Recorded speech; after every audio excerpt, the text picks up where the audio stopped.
Bueno, vamos a trabajar las fuentes de la unidad 1, que tienen que ver con las representaciones del mundo y tienen que ver con estereotipos.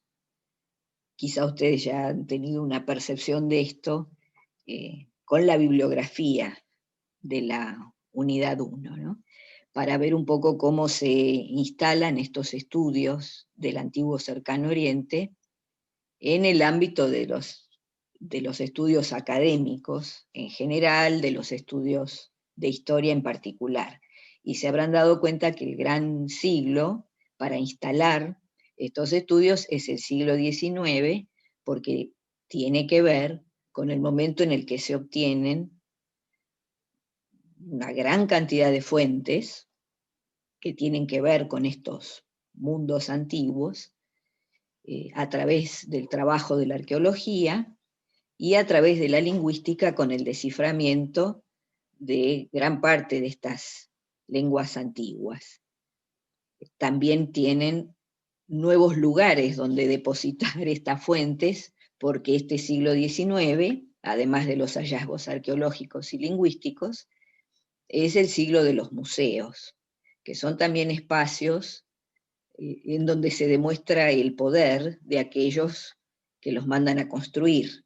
No nos olvidemos del contexto del siglo XIX, que es el siglo del imperialismo europeo, imperialismo barra colonialismo, es decir, hay colonias con metrópolis en Europa y están en distintos continentes. Entonces, en esos continentes puede ser en Asia o en África, y en el XIX, bueno, también hay en América hasta que empiezan los procesos de independencia. En esos lugares hay funcionarios, hay viajeros, hay gente que encuentra las condiciones para recorrer, y muchos de estos cónsules o agregados militares son los que hacen a la vez este trabajo arqueológico, en muchos casos perjudicando bastante, ¿no?, estos restos materiales que terminan embarcados y depositados en los museos de Europa. También hay que decir, ¿no?, como una mirada de lo que era la mentalidad de la época, y esto nos va a servir para interpretar las fuentes del siglo XIX también, pensar desde dónde están hablando del Oriente. Hay que pensar, como les decía, que además de los museos, el siglo XIX es el siglo de los jardines botánicos, de los zoológicos. En esa época se construyen muchos de estos que todavía persisten en muchas capitales europeas y que después se imitan en otras partes del mundo. Pero también son muestrarios, ¿no?, para la exhibición del poder, de esta capacidad de traer lo que es exótico para el ojo europeo e instalarlo visible para todo el público en el corazón de las metrópolis europeas, ¿no? Entonces este es como el encuadre en donde uno empieza a ver que se va a formar el estudio de la historia antigua del Cercano Oriente como si fuera, bueno, lo que es hoy una especialidad. Lo que pasa es que hoy es una especialidad diferente, porque las ópticas, como sucede con todas las ciencias sociales, ¿no?, y sobre todo cuando intersectan sus aportes, las ópticas han ido cambiando, ¿no? Entonces nosotros necesitamos entender ese siglo XIX, porque se instalan allí una cantidad de estereotipos, una serie de parámetros sobre cómo estudiar el Oriente, que recién se empezaron a revisar en la segunda mitad del siglo XX, con otro proceso que también es muy importante para las ciencias sociales, que es, al final de la Segunda Guerra Mundial, el proceso de descolonización de estas colonias, ¿no?, del imperialismo europeo en Asia o en África. Entonces, allí se instala una mirada diferente respecto de esa mirada hegemónica del siglo XIX. Y una cosa que ustedes habrán notado, y estoy repasando, ya que estoy poniendo esto un poco en común antes de analizar el árbol de la arquitectura, leyendo a Whitehouse, Egipto en el pensamiento europeo, o leyendo a Lundquist, ¿no?, sobre el área de Babilonia o el área de lo que llamaríamos con el nombre griego Mesopotamia, hoy podríamos decir con cierta precisión o mayor precisión el antiguo Irak. habrán visto cómo llegaron, ¿no?, a esos europeos del siglo XIX una y otra civilización, ¿no? En el caso de Egipto, por ejemplo, si uno lo compara con, llamémosle en términos generales, la antigua Babilonia, abarcando todo, ¿no? Sumer, Akkad, Babilonia, la etapa de los llamados imperios, ¿no? Asirio, neobabilónico o persa. Si uno va a comparar Egipto con el área de Babilonia, Egipto tuvo una continuidad en la mirada europea, estaba allí presente desde la antigüedad. Los griegos conocían Egipto, los romanos conocían Egipto, Egipto fue la provincia romana que alimentaba Roma, ¿no?, porque el grano de Roma se traía desde Egipto, por eso los romanos tenían mucho cuidado a ver a quién designaban como gobernador en el área de Egipto. Esto al margen de la política y la economía, estaban los monumentos, inmensos monumentos, desde la antigüedad, monumentos funerarios, los templos, las mismas pirámides, estaban allí, estaban a la vista, lo estuvieron para los viajeros, los estudiosos de la antigüedad, los viajeros del medioevo, los peregrinos, incluso los cristianos que pasaban por Egipto porque era el lugar a donde había huido la Sagrada Familia, ¿no?, de la persecución después de o previo a la matanza de los inocentes, para proteger la vida de ese niño Dios que acababa de nacer. Es decir, hay un montón de tradiciones. En la tradición del judaísmo, Egipto como el mal lugar donde se había sido cautivo antes de salir hacia la tierra prometida, conducidos por Moisés. Es decir, había una cantidad de historias, pero además estaban los monumentos a la vista, ¿no? Lo que faltaba, que viene con Champollion sobre el final del siglo XVIII, 1799, ahí en la entrada del siglo XX, es la expedición de Napoleón a Egipto y Champollion, con otros sabios, pero en el caso de él, porque era el lingüista, a partir del desciframiento de la escritura jeroglífica en la piedra de Rosetta, abre otra puerta, que es la puerta de la lectura de las inscripciones, de los papiros, es decir, de las fuentes que eran texto, ¿no? Y ahí entonces se abre todo otro campo de estudio para la comprensión de la antigua civilización egipcia. Es decir, faltaba la escritura, pero la continuidad en cuanto, incluso yo diría hasta lo visual, ¿no? La presencia de Egipto era fuerte en la antigüedad, aunque no siempre entendieran o no pudieran interpretar esos monumentos que tenían allí a la vista y que habían perdurado durante siglos y milenios. En el caso de Mesopotamia, o Babilonia, o el antiguo Irak, comillas, frase bíblica, pero que viene también de ese mundo del antiguo Irak, somos polvo y al polvo volveremos. Efectivamente, siendo el material de construcción en su mayoría la arcilla, a veces algunas bases de piedra, pero que había que traer de otros lugares, no perduró a la vista de los viajeros, de los peregrinos, después de los funcionarios del siglo XIX, no perduró, los restos no perduraron de estas antiguas civilizaciones.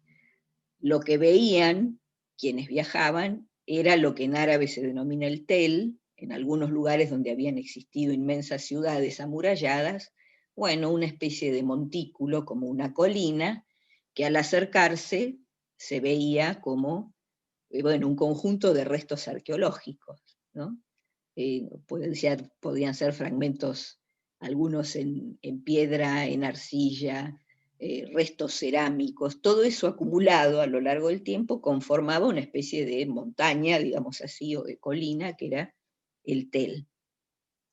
Cuando se empezaba a excavar allí, bueno, empezaban a aparecer los restos de las murallas, los restos de algunos edificios, con lo que era la arqueología en el siglo XIX. También tenemos que pensar cuánto se debe haber destruido en ese tipo de excavaciones, ¿no? Ahora hay otros cuidados, la arqueología también ha ido cambiando, ¿no?, sus enfoques, y también sus técnicas, ¿no?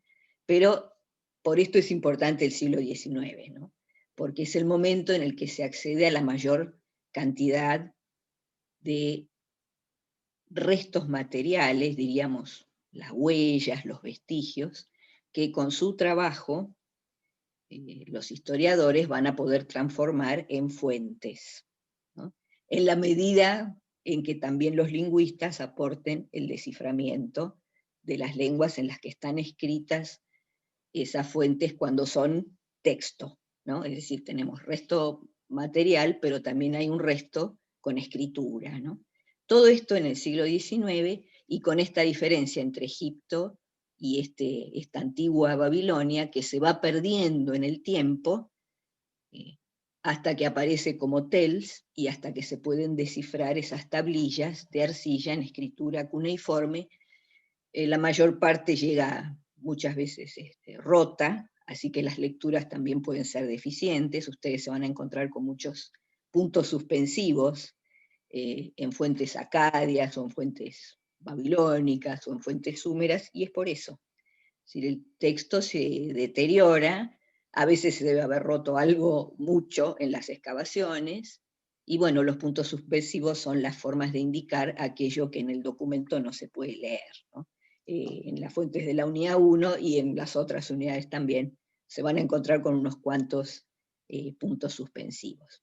Pero les decía, más allá de que esa antigua Babilonia desaparece del registro, por ahí queda el nombre, porque la toponimia, es decir, los nombres, son los nombres de los lugares.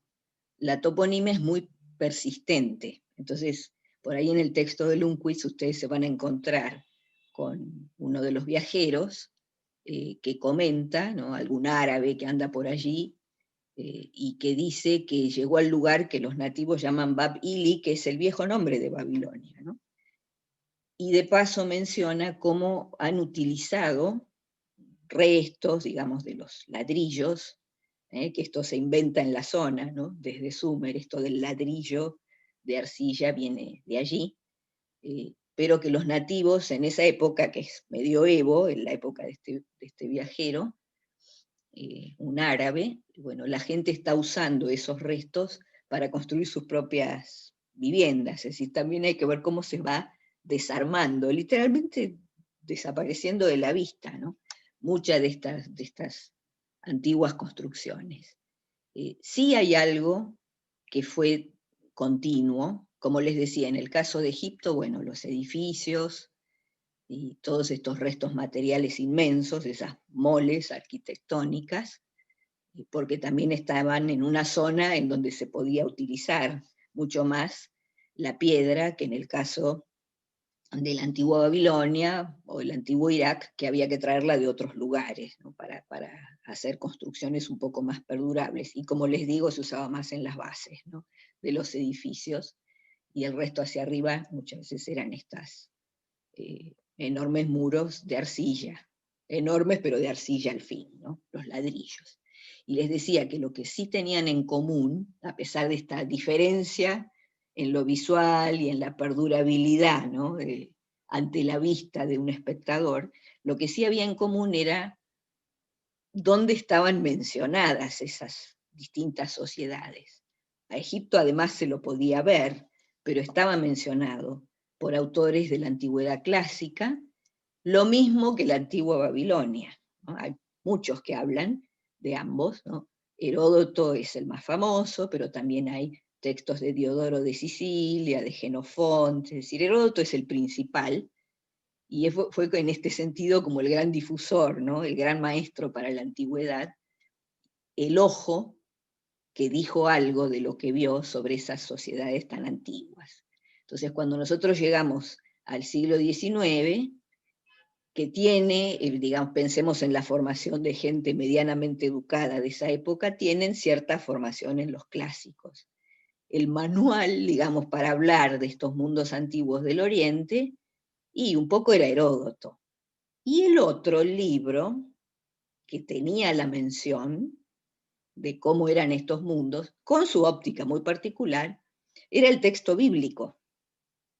Piensen ustedes que desde que se inventa la imprenta, ¿no?, con Gutenberg allá en 1450, ¿no?, en Maguncia, de ahí en adelante, el libro más editado es la Biblia. Piensen en una Europa cristiana, aunque después se divida, ¿no?, entre católicos y protestantes. La Biblia es leída, es uno de los libros más leídos, y es la versión del Oriente, ahora volvamos al siglo XIX, que la gran mayoría, inclusive a nivel popular, por lo que escuchan los sermones cuando van, ¿no?, a una iglesia, a un templo, es la versión del mundo antiguo más accesible, que a la vez, para volver a la palabra con la que inicié, está llena de estereotipos. Entonces ese es el primer prisma, ¿no?, en donde la Europa del siglo XIX ve, o desde esa perspectiva ve, esos restos materiales y esos textos que se están traduciendo, y todo esto que el público va a empezar a ir a visitar en los museos. Ya hay una serie de preconceptos, y cambian muy difícilmente. Fíjense en el relato que hace Bahrani cuando cuenta sobre las mujeres de Babilonia y el impacto que tienen esas antigüedades cuando llegan a Londres, la influencia en la pintura del siglo XIX. Se empezaban a traducir las fuentes, había algún otro material, pero hasta que empezamos a ver un cambio en las imágenes, tenemos que esperar al siglo XX. La gente sigue pensando en ese Oriente medio mágico, medio maravilloso, o a veces temible, ¿no?, que responde a estereotipos que tienen siglos de antigüedad y que siguen reiterando. Entonces, si uno lo va a ver desde el punto de vista académico, es interesante incorporar una interpretación, ¿no? Y una interpretación, por ejemplo, es la que nos ofrece Edward Said, que es un palestino, un profesor que se especializó en literaturas comparadas, que además tiene una trayectoria de vida muy interesante, que puede entender muy bien esa mentalidad colonial, empezando por el hecho de que siendo palestino, debido a las tareas que desempeñaban sus padres y a sus profesiones, en algún momento termina estudiando en una prestigiosa escuela del Cairo, lo que sería su escuela media, o sea, en Egipto, con un montón de otros alumnos que venían de Siria, del Líbano. La escuela era una escuela de corte netamente británico. Era la escuela inglesa trasladada allí, a donde estaba haciendo él el secundario en el Cairo, y los que concurrían eran, como él, de distintos países del Medio Oriente. No había alumnos ingleses. Bien colonial. Pero Said es de este siglo, ¿no? Hay que pensar en estas cosas cuando uno piensa en las trayectorias de los autores, en la medida que uno las puede conocer, explican ciertos intereses, ciertas inclinaciones por algunos objetos de estudio, ¿no? En 1978 Said publica un libro del que ustedes tienen la introducción, que es Orientalismo, justamente después de recoger una serie de testimonios incluso de vida por los lugares que ha visitado. Termina trabajando en Estados Unidos, en la Universidad de Columbia, y bueno, allí lo sorprende la muerte alrededor de 2004, creo que fue, 2003, 2004. Y este libro Orientalismo, que publica en el 78, si lo miramos al día de hoy, y en perspectiva, y con otras cosas que se publicaron después, podríamos decir que es uno de los libros fundadores de lo que hoy ya es una especialidad, que se llama los estudios postcoloniales. Postcoloniales, piensen, yo dije 1978, ¿por qué? Porque después de la Segunda Guerra Mundial viene el proceso que mencioné de descolonización, desde mediados de la década del 50, durante los 60, incluso en los 70 todavía hay algunos nuevos países que surgen en África, que habían sido colonias, y todos esos años son de mucha ebullición para las ciencias sociales. La descolonización trae una reflexión sobre las propias identidades de estos nuevos países, sobre las experiencias que tuvieron, que padecieron, ¿no?, bajo el dominio de los diferentes imperialismos europeos, y una proyección a futuro, ¿no?, con todo este pasado, cuál va a ser el mejor camino para nuestras sociedades, cómo recuperar o cómo fortalecer nuestras identidades, ¿no? Hay algunos textos previos al de Said que iban en esa dirección, ¿no?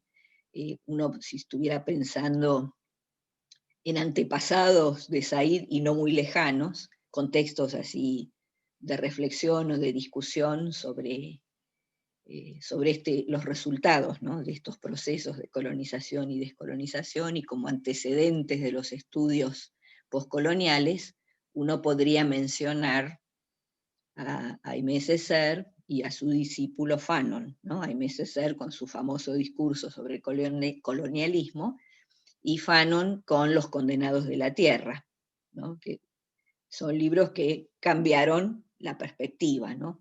Miramos desde el lugar de los que habían sido colonizados, ¿no? Entonces hay un cambio de relato. Y lo mismo es lo que va a hacer Said, mostrando cuál es la verdadera perspectiva, ¿no? Para volver a la primera palabra, mostrando cómo había un montón de estereotipos en esa mirada que los europeos tenían respecto del Oriente, ¿no? Entonces, orientalismo va a ser para él un punto de vista, es una perspectiva. Hay que decir acá que orientalismo u orientalistas ya existían, esa palabra se había usado antes. Lo que pasa es que el orientalismo, usado no como Said en el siglo XX, desde 1978, desde el libro, sino antes, en el siglo XVIII, en el siglo XIX, orientalismo era una palabra que tenía que ver con el mundo académico, ¿no? Y hacía alusión a todos los estudiosos que se dedicaban al estudio de las sociedades orientales. Particularmente había una rama que era la que más ostentaba un poco ese nombre de orientalistas, solían ser los expertos en estudios de lenguas semíticas, digamos, el árabe, el arameo, el hebreo, ¿no?, de las distintas épocas, ¿no?, especialistas en el mundo musulmán. Bueno, a eso se llamaba en esos tiempos orientalistas. Y Said retoma un poco esto para el siglo XIX, porque justamente como es el momento en el que hay más contacto con Oriente y se pueden llevar los objetos a los museos, bueno, empieza a aparecer mucho más en los textos, porque son los mundos coloniales de Europa.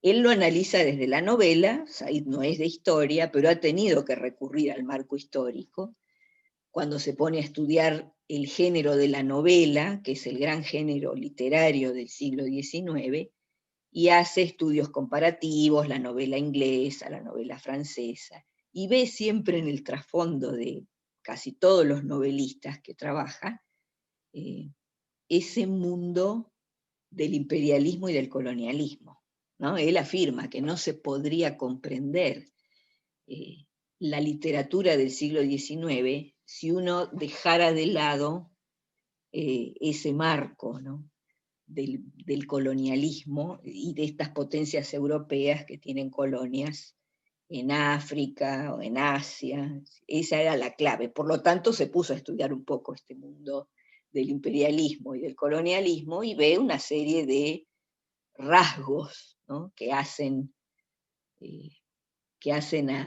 a construir el estereotipo, ¿no? El tema es que después, imperceptiblemente, ese estereotipo se reitera hasta de una manera inconsciente, ¿no? Ha sido un estereotipo exitoso que incluso ha permeado a los propios historiadores, muchos a lo largo del siglo XX, y todavía uno detecta en muchos trabajos, hasta ahora, hasta la actualidad, pese a toda esta mirada crítica y esta revisión, que se deslizan en esos antiguos estereotipos, ¿no? Dicho en criollo, se les escapa la tortuga, realmente, ¿no? Pero lo hacen de una manera inconsciente. Por eso es importante que entendamos el siglo XIX, porque hay toda una construcción anterior que además se va a fortalecer en el XIX con este fenómeno del imperialismo y del colonialismo. Hay como una imposición de esa mirada hegemónica desde Europa, y eso, queramos o no, nos demos cuenta o no, ha teñido los estudios, les ha dado cierto color, ¿no? Entonces, por eso es importante, ya en el siglo XXI, se viene haciendo, pero a esta altura ya sería injustificable no hacerlo, una revisión poco crítica, ¿no?, de esas construcciones. Y una cosa es importante también, porque en paralelo a este imperialismo europeo, del lado oriental hay una potencia importante que también tiene su tradición y que está instalada políticamente desde el siglo XV hasta que termina en 1918 con la Primera Guerra Mundial, que es el Imperio Turco Otomano, que ha sido, como dice Said, el gran otro de Europa durante siglos. Entonces, es un oriente fuerte, es toda una potencia el Imperio Turco, es como, digo, el gran otro, y ha estado en la mira de los europeos cientos de años, desde 1453, ¿no?, la toma de Constantinopla, que pasa a llamarse Estambul, hasta 1918, son siglos. Es decir, han estado en paralelo, mirándose, ¿no?, Europa y el Oriente, pero es ese Oriente del Imperio Turco. Cuando se empieza a construir, porque hay más fuentes, la imagen del Oriente más antiguo, ese que por ahí de refilón está en Heródoto, hay algún atisbo en la Biblia, ¿no? Bueno, cuando se empieza a reconstruir históricamente, ya cuando se transforma en un objeto académico de estudio, el otro estereotipo, el del Imperio Turco, está instalado. Entonces, este Oriente antiguo es interpretado muchas veces desde esa mirada, la misma mirada que se brindaba a ese otro en el Oriente, que era el Imperio Turco. Esto es lo que nos pasa con el siglo XIX. Entonces, ¿qué sucede al interpretar fuentes que se refieren a milenios anteriores con los ojos de quien está mirando al Oriente que era su contemporáneo, como si se mirara el Imperio Turco? Se crea un estereotipo, una imagen de un mundo que es atemporal. El Oriente transcurre más o menos siempre igual. Es un mundo que no cambia. Con lo cual estamos diciendo, si lo pasamos a otra terminología, es ahistórico. No tiene historia, porque total siempre es lo mismo, de la antigüedad hasta los turcos otomanos del siglo XIX y hasta que cae en 1918. Es una imagen muy persistente, ¿no? Entonces, la mirada sobre lo que era la familia, el lugar de las mujeres, la economía, es un mundo estancado, ¿no? Se quedó, tiene un pasado gloriosísimo, ¿no? Como las ruinas de Luxor, desde el sudoeste, si ustedes miran la imagen, ¿no?, de esa litografía de Roberts, devenida fotocopia, ¿no? Y no sé, espero que la puedan ver, se ve, yo creo que les puse por ahí algún enlace para que vean las litografías. Ustedes se dan cuenta que las ruinas están como en el fondo de la composición, es decir, por lo menos les concedían, ¿no?, el pasado glorioso, pero bueno, era eso, era un pasado muy pasado, es decir, las glorias quedaron muy atrás. Ahora, comillas, en el siglo XIX, digamos, en la actualidad del imperialismo-colonialismo, bueno, respetamos mucho ese pasado, si podemos nos lo llevamos a los museos, lo que podamos subir a los barcos va a terminar en el Louvre, o en el British, o en el de Berlín, ¿no?, o cualquier otro grande que después se van construyendo, ¿no?, a lo largo del siglo XIX, pero estos serían como los más emblemáticos, ¿no? Pero bueno, ahora lo que importa es la otra tarea. Estos son espacios que por cuestiones estratégicas o económicas resultan convenientes, ¿no? Como para tener dominados o controlados, y tienen que llegar en algún momento a ubicarse dentro de esa línea evolutiva, ¿no?, del progreso, en la cual Europa ya está mucho más avanzada. Por eso va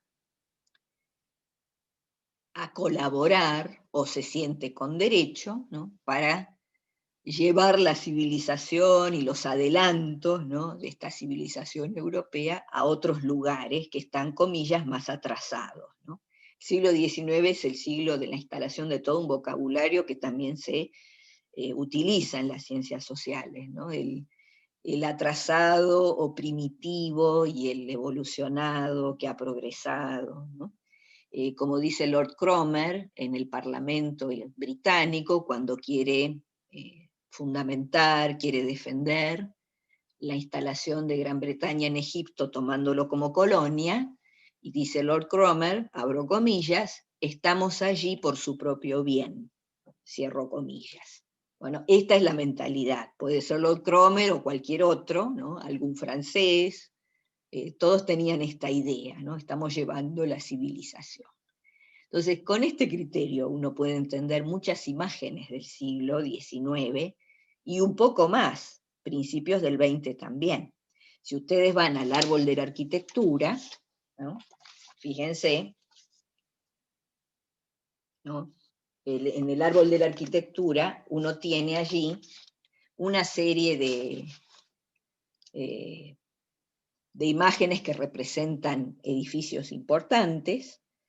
Esto es la portada de un manual, ¿no? Era un manual de historia de la arquitectura de un señor que debe estar mencionado en el epígrafe, ¿no?, Bannister Fletcher y su hijo, ¿no?, a fines del siglo XIX, en Estados Unidos, que es un poco el heredero, ¿no?, de la civilización occidental, pasó la antorcha, ¿no?, de Europa a Estados Unidos, que está despuntando, ¿no? Bueno, en Estados Unidos redacta un manual para uso de los futuros arquitectos, en donde va a explicar, como es una historia de la arquitectura, bueno, qué edificios son los más importantes de cada periodo histórico. Eso está a lo largo de todos los capítulos, es un clásico, se sigue consultando, eh, se sigue estudiando muchas veces ese Fletcher, porque realmente es un libro excelente. Pero a lo que vamos es a hacer la interpretación, ¿no?, hablando de estereotipos y de imágenes, ¿no? Como diría Burke, los historiadores a veces tienen problemas con las imágenes, tenemos que especializarnos, porque desde la conformación de la historia como una ciencia eh, profesionalizada, ¿no?, en el siglo XIX, lo que ha primado es más el trabajo de archivo, pero con fuentes que son textos, fuentes escritas. Y hay como una dificultad inherente, ¿no?, a usar la imagen, porque claro, además implica todo un esfuerzo de interpretación, hay que ponerla en contexto, como puede ocurrir con toda fuente, ¿no?, pensar en el productor de esa imagen, pensar en quién es el público, es decir, deberíamos usar mucho más las fuentes iconográficas, ¿no?, las que son imágenes. En este caso, les decía, lo que él hace en la portada es como si fuera un cuadro sinóptico, pero tiene la forma de un árbol, ¿no?, en donde va a instalar todos los edificios importantes en distintas ramas de ese árbol y en el tronco, cosas que después va a desarrollar en los capítulos del interior. Esto es como si fuera la síntesis, ¿no?, de lo que hay en el resto del libro. Pero la forma en la que está presentada es muy interesante, ¿no?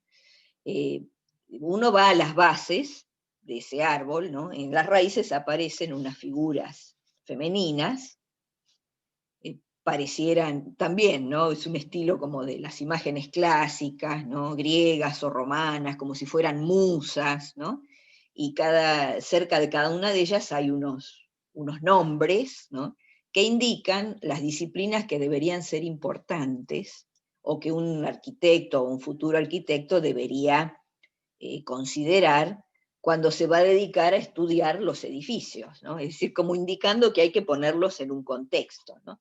Entonces menciona, por ejemplo, la geología, ¿no? Que tiene que ver con las características del terreno, de los materiales que se van a utilizar en la construcción, ¿no? Según en qué zona esté instalado un edificio, según en qué clima, según en qué geografía, serán los materiales con los que están construidos. Hablábamos de Egipto con más piedra, hablamos de la antigua Babilonia con mucha más arcilla, bueno, esto tiene que ver con materiales también, ¿no? Se habla del clima, se habla de la religión, de la sociedad, de la historia, ¿no? Todo esto está en las bases y no podríamos estar más de acuerdo, es decir, todos son elementos que hay que tomar en cuenta para poder interpretar un estilo arquitectónico ubicado en algún momento de la historia. El tema es después, ¿no? Pensemos en la estructura del árbol. El tronco es lo que sostiene todo, es decir, sin el tronco las ramas laterales no tienen demasiada posibilidad de mantenerse. El tronco es lo principal. Y si uno mira el tronco, desde esas raíces y lo va siguiendo, el primer edificio que aparece es un edificio griego, y luego uno romano, ¿no? Está el Partenón. Ahí hay una especie de arco, ¿no? En el edificio romano que le sigue, es decir, vamos de abajo hacia arriba, desde lo más antiguo a lo más moderno, ¿no?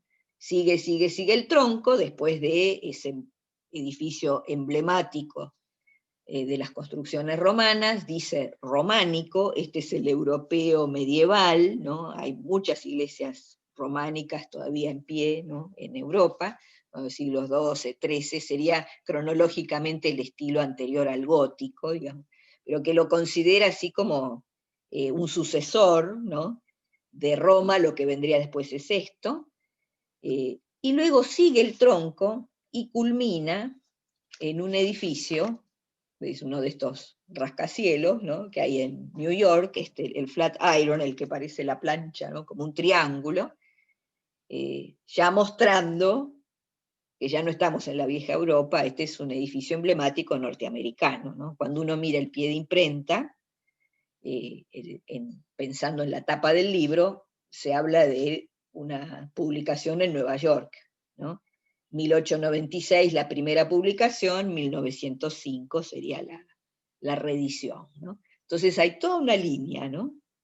Y se demuestra, digamos, ¿no? La mano del autor en la culminación, que es ese edificio norteamericano, pero desde las raíces, yendo directo por el tronco, lo primero que aparece es Grecia. Ese es el antepasado prestigioso de esta Europa imperialista del siglo XIX y parte del XX, ¿no? Del inicio. Entonces, fíjense a los costados, todos los otros edificios importantes, destacados, de distintas sociedades, sean de América, sean del Asia, puede estar China, los antiguos asirios, todo eso está, ¿no? Está la antigüedad, pero al costado, ¿no? Los Andes, fíjense ahí, Perú, ¿no? No importa que reconozcan uno por uno, sino la idea. Lo que importa de esta fuente es la idea y el contexto, relacionar esa idea, ¿no? Que está presente de una manera muy natural. El tipo está resumiendo, ¿no? Una idea que hay sobre, a ver, ¿cómo explico, cómo armo un mismo esquema con todos los edificios importantes que quiero que mis alumnos de arquitectura tengan a la vista así en un solo golpe y los ubiquen? Hago el árbol, pero claro, hay una selección ahí, la selección es interesante, ¿no? ¿Cómo selecciona? El pasado, ¿no? Si vamos a hacer una historia de la arquitectura, bueno, en el centro tengo que poner el mundo griego, esa es la mirada de Bannister Fletcher, y de ahí en adelante, en sucesión, los diferentes perfeccionamientos en esa especie de flecha, ¿no? Bien lineal, como cuando se habla de la evolución lineal, ¿no? Un criterio muy, muy decimonónico, bueno, acá también está presente, ¿no? Y todo lo otro que no es ese mundo europeo prestigioso va quedando hacia los costados, ¿no? son las ramas laterales. Están ahí, qué grandes edificios, qué importantes, los reconocemos, bueno, arquitectónicamente muy destacables, pero son las ramas de los costados, ¿no? ¿Cómo puede quedar plasmado, ¿no?, en una imagen un pensamiento, ¿no? Como diría Mijalovsky, que solamente está pensando en el antiguo Irak, un mapa mental. Es decir, todas las sociedades tienen sus mapas mentales, ¿no? Ahora estamos analizando cómo ver a los otros, se trata de esto, ¿no? Cómo se los vio en el siglo XIX, cómo pudo haber quedado incluido ese mundo del Oriente. Claro, cuando se entran a descubrir y a traducir, primero descifrar, luego hacer traducciones a las lenguas europeas, enorme cantidad de documentos, claro, no hay más remedio que ubicar toda esa masa de fuentes en algún punto en la historia. Esto se puede fechar, se pudo fechar en su momento con algunas imprecisiones, eso se fue corrigiendo con el desarrollo de la egiptología, de la siriología hasta el día de hoy, siempre hay relecturas de fuentes, pero se ubican en una línea. La antigüedad prestigiosa, muy conocida, incluso porque se aprendía en la escuela desde niños, más allá de que había grandes especialistas, la antigüedad prestigiosa, digo, era Grecia y era Roma. Y lo que venía después de eso también era un mundo conocido, el medioevo europeo. Los demás, bueno, tendrían sus historias y el gran cimbronazo apareció con la descolonización cuando esas historias pidieron que su voz fuera incluida. Es decir, lo pidieron sus propios protagonistas, ¿no? Y entonces Europa tuvo que retroceder para poder mirar mejor todo el panorama, ¿no? Y sus propios especialistas, los historiadores, los antropólogos, ¿no?, le fueron dando un espacio a esto, porque ahora había otros que estaban reclamando con su voz. Entonces, todo eso cambió perspectivas, ¿no? Sigue hasta el día de hoy. Por eso mencioné, aparecieron los estudios postcoloniales, que de paso, comentario al margen, algunos hoy, digamos, los postcoloniales nacerían a partir de Said y con estos antecedentes que nombré, pero hay quienes dicen hoy que en vez de decir postcoloniales, habría que decir neocoloniales. La denominación postcolonial parecía responder más a la idea de que el colonialismo había terminado con estas independencias africanas o asiáticas, y bueno, ahora se abría otra etapa en la historia del mundo, ¿no?, postcolonial, un mundo diferente, digamos, ¿no? Claro, a partir de las dos guerras de Irak, de la primera guerra del Golfo, ¿no?, fines de los 90, y la del 2003, la invasión norteamericana en 2003, empezaron a aparecer algunos autores que están diciendo, bueno, no deberíamos, en vez de llamarlos estudios postcoloniales, llamarlos neocoloniales. ¿No estamos frente a nuevas formas del colonialismo?, ¿no? Pregunta, esto para que ustedes vean no solo una metodología de análisis de la fuente, sino que lo metan en un encuadre que tiene que ver con lo historiográfico, ¿no?, desde dónde se estudian y con qué perspectivas se estudian las cosas, ¿no? Los historiadores, los antropólogos, los sociólogos de hoy han renovado muchísimo sus miradas sobre el Oriente, aunque algunos estereotipos uno todavía puede detectar en algunos lugares.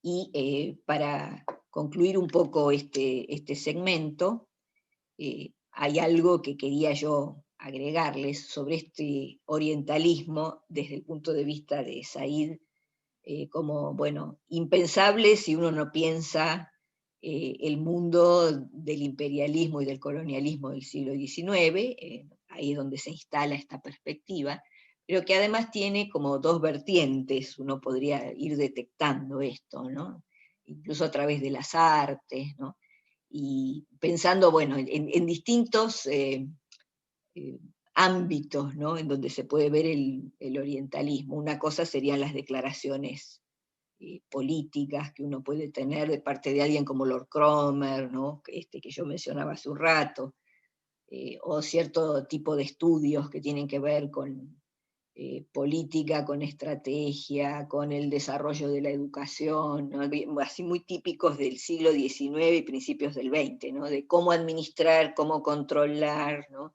Cómo asimilar, esto es muy francés, ¿no? Cómo asimilarlos, ¿no? A estos del Oriente y volverlos más europeos, ¿no? Que beban las mieles de la cultura europea, que disfruten de estos beneficios que no tienen porque están atrasados, ¿no?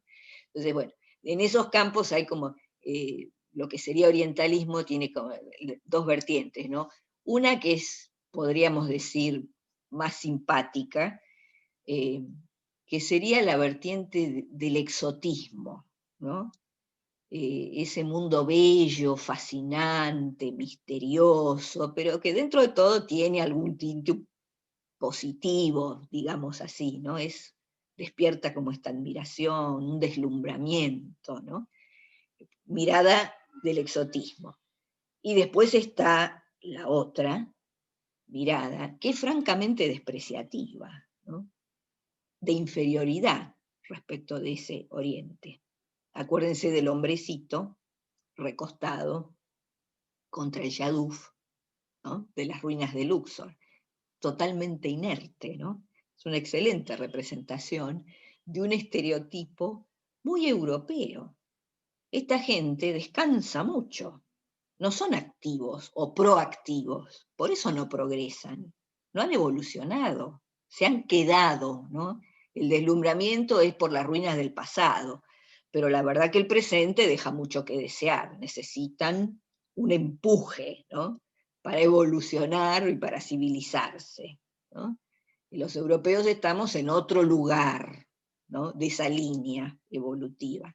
Entonces, bueno, cuando surge este mundo oriental, se lo encaja en el pasado, en un compartimiento estanco que viene antes, que es anterior, que es más antiguo, que la historia de Grecia, que la historia de Roma, ¿no? Y continúa la línea hasta el hoy.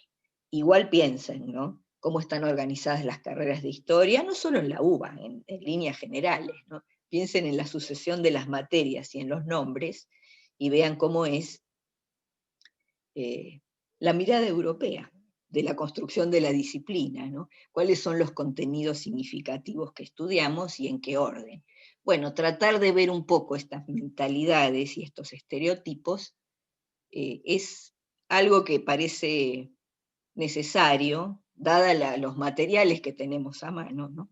Para una cursada como esta. Entonces, pese a que es antiguo uno, Oriente, y uno dice, bueno, ¿qué tiene que ver? ¿Por qué me hacen estudiar el siglo XIX? ¿O por qué me hablan del siglo XIX en una materia que abarca del 3200 a.C. hasta el siglo IV a.C.? ¿Por qué tengo que ver el siglo XIX? Porque es el siglo que le dio forma a los estudios y que la construyó como materia, como objeto de estudio. Entonces, esa mentalidad es importante porque se ha trasladado después a muchos historiadores.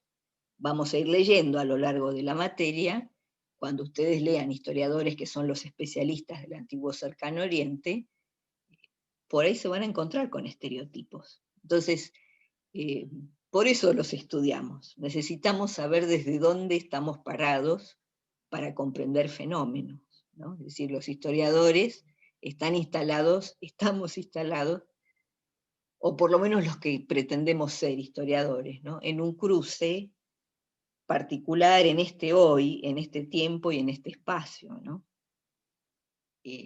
Piensen en la contemporaneidad y en cuántos estereotipos ha habido incluso sobre el Oriente, ¿no? Es el terrorismo islámico, ¿no? Por ejemplo, identificar el Islam exclusivamente con un rasgo que puede tener lugar en algún territorio donde haya creyentes, por supuesto, pero el problema es el estereotipo y la generalización, ¿no? Todos los orientales tal cosa, ¿no? Eso ya viene pasando y pasa con muchas otras sociedades, ¿no?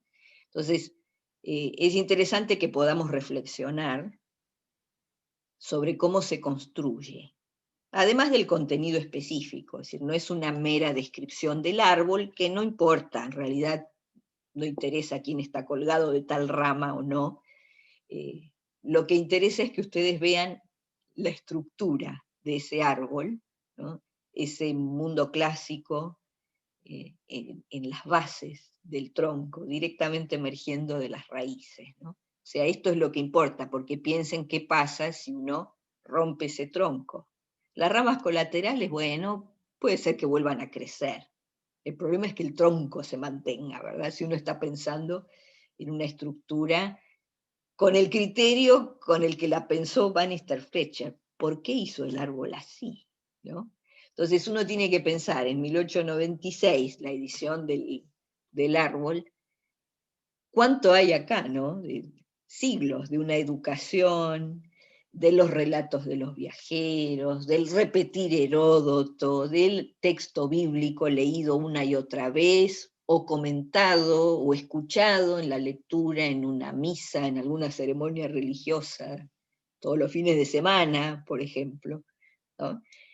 Cómo todo esto va permeando, ¿no?, la mente de toda una sociedad, sea uno un funcionario o sea uno una simple persona común que a lo mejor tiene la oportunidad de hacer un viaje y pasear por Egipto, que en el 19 también empiezan a aparecer las agencias de turismo, ¿no?